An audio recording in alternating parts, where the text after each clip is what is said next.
Functions of operating system is system software that manage computer hardware, software resources, and provides common services for a computer programs. For what I am understand of the hierarchy of storage structure is register is the most important as well as found in all the processors. Usually computers like complex instruction set computers have so many registers for accepting main memory, and with reduced instruction sets computer have more registers. A cache memory is hold kind of data which are frequently used from main memory, and the main memory is the main storage unit of the computer. This is the fast as well as large memory used for storing the data throughout the operations of the computers. This is made up of RAM as well as ROM. Non-volatile memory is a memory that retains its values even when the power is removed, and a hard disk drive is also called hard disk drive, magnetic storage medium for a computer. A personal computer can store terabytes of information. Optical disc is a computer are circular plates fabricated of plastic, otherwise metal by magnetized materials, and also a disc in computer turn jointly at high speed. And a magnetic tips. This is the mainly used to back up hard data, and once the data is allowed, then it will be unmounted. The time access of memory will becomes slower within magnetic stripe, as well as it will take a few minutes for accessing a stripe, and this design will a slender magnetizable covering on extended plastic films of the thin strip. And when the volatile storage is lost its contents when power is removed, and the non-volatile storage retains its contents even the power is removed. And the magnetic tips go up to the registers. The hierarchy become expensive and fast, and it's become smaller size. And when the registers go down, the hierarchy and the cost is increases, and the time access is increases, and also the size is increases. And we have a primary storage, a secondary storage, and tertiary storage.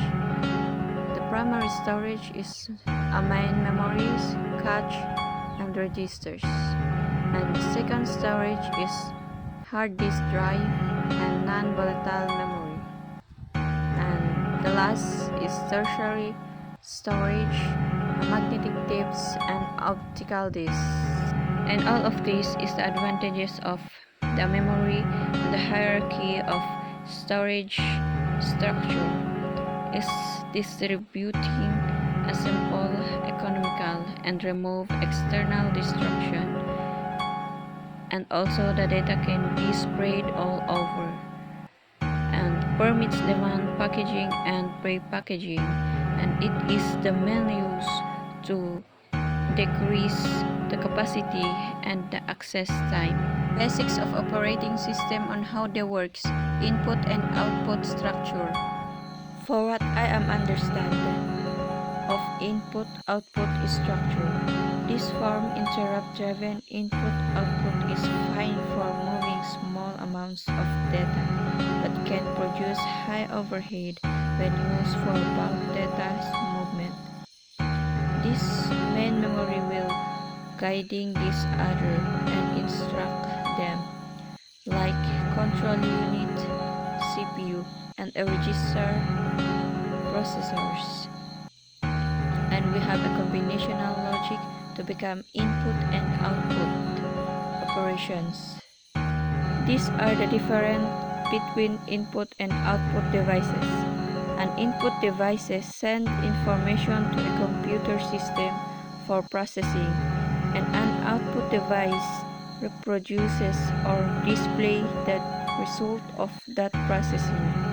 Input devices only allow for input of data to a computer, and output devices only receive the output of data from another devices. The main power and the power supply. We have two devices, input devices and output devices. Will go input interface and output interface to go and back to the processor, and the programming device will go into program and data.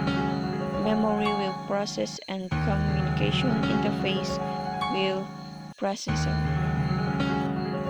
These are the importance of input and output processes in computer. Is an electronic devices that receive input, stores or processes the input as per user instructions, and provide output in desired format. Computer input is called data, and the output obtained after processing it based on user instructions is called informations. These are the advantages of input devices. All users tend to be familiar with using some input devices, and they have to have a flat loss if you lose, and sensitive files could be lost if you lose your input devices. Video number 3. A computer system architecture. Fourth, I am understand computer architecture, and this is our type. First, basic computer architecture and a common bus architecture. The third is alternative computer architecture, and the last is dual bus architecture. And these are the example below. These are the types of computer system based on the number of general purpose processors. First is a single processor systems.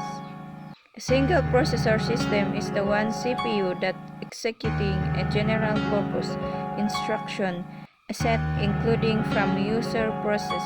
Second is a multiprocessor systems. We have a two or more CPU individual processors in close communication, sharing to computer bus and sometimes the clock, memory and peripheral device. And if the one CPU will fail, the another system CPU will function.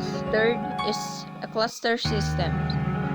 It's like number 2, clustered system gathered together multiple CPUs to accomplish computations work and provide high availability, and can construct by asymmetrical and symmetrical.